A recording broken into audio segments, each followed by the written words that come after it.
السلام عليكم ورحمة الله وبركاته. الواقعة ديت حصلت لبلوجر مشهورة اسمها نور الدليمي. نور الدليمي دي من ضمن البلوجرات المشهورة قوي، يعني اللي ليها حساب وليها ملايين المشاهدين والمتابعين. البنت ديت كانت مقيمة في فندق، عندها 18 سنة، وصاحبها راح علشان خاطر يزورها. صاحبها ده أو صديقها ده عنده يعني 18 سنة زيها، يعني شباب صغيرة زي بعض يعني الاتنين. وطبعا لما يروح يزورها في الفندق ده بيبقى غلط، ممنوع ان في فندق محترم حد يروح يزور حد في الغرفه بتاعته. ممنوع ان تبقى في واحده مقيمه في غرفه ويدخل لها حد، ممنوع خالص. ولكن هنا اللي حصل ان هو راح ودخل لها وقعد معاها وكل حاجه، وهو قاعد معاها كان بقى يعني بعد ما قضوا وقت حلو كده مع بعض بيسالها عن دخلها من اللي هي بيدخل لها من البلوجر، يعني شغلها كبلوجر يعني. فقالت له انت مالك يعني بتسال ليه وكده اهوت. فمهم شدوا الاتنين مع بعض ان انا معيش فلوس وبسالك على فلوسك بتكسبي كام ومعاكي كام، ما تديني حاجه من انت اللي معاكي. فطبعا هنا شدوا مع بعض الاتنين، قام مسك السلك بتاع الشاحن لفه على رقبتها وماتت منه. ولما ماتت عمل ايه؟ خد بعضه ونزل على بنزينه وجاب جيركن، وزي ما حضراتكم شفتوا كده، وراح مالي الجيركن من البنزينه. وده طبعا ممنوع ان واحد يدخل بنزينه ويمنى منها بنزين، غلط في جيركن.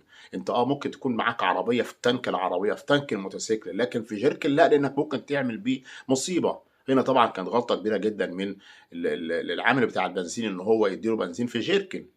المهم خد البنزين وحطه في العربية. وهو بقى كان عمل ايه بعد ما قتلها؟ كان خد شوية الدولارات اللي موجودة معاها على شوية الذهب اللي في ايديها زي ما حضراتكم شايفين كده في الصورة، على مفتاح العربية، وراح طالع خدها وحطها في شنطة، كبسها في الشنطة ازاي وقفل عليها الله أعلم، وشنطة كبيرة، ونزل بيها من الفندق. طب يعني الفندق شايفينك طالع وشايفينك نازل بشنطة، يسألوه حتى رايح فين وجاي منين. وخد بعضه وراح على مكان بعيد خالص، وراح منزلها من الشنطة، وراح منزل عليها البنزين ومولع فيها. الناس شافت كده من بعيد النار.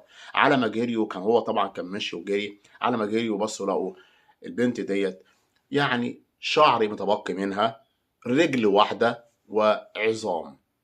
طبعا كانت حادثة صعبة جدا. تم القبض على الشاب دوت وعلى صاحب الفندق وعلى الشاب اللي اداله البنزين. والواقعة دي كلها حصلت في العاصمة العراقية.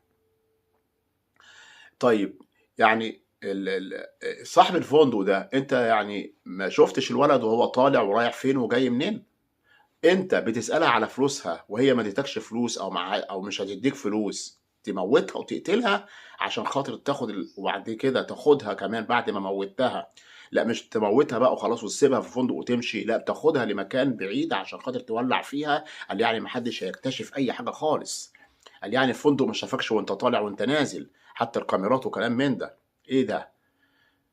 هنقول ايه بس غير لله الامر من قبل ومن بعد. بشكركم جدا، بتمنى من حضراتكم الاشتراك في القناه، تفعيل زر الجرس. السلام عليكم ورحمه الله تعالى وبركاته.